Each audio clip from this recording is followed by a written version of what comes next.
Hello, interweb. Have you ever wondered how low-level programming works? Then you're in the right place. Because in this series, I'll be talking a lot about assembly x64 specifically, not x86, not to be confused with that, because there's already plenty of that tutorial.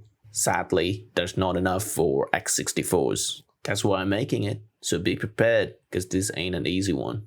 Although, there are some prerequisites. First, you need to have an understanding of the C language. Even though this is a low-level assembly tutorial, the AMD 64 ABI is written for the C language. If you don't know what any of that means, that's okay.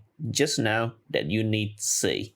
Next, this should not be your first introduction to programming. So, you should already know how to code. Last but not least, you gotta have a will to live. Because learning assembly is just like living. You don't know how it's gonna end. So you gotta keep on willing if you wanna know how it ends. Okay, at this point, I'm just rambling. So goodbye.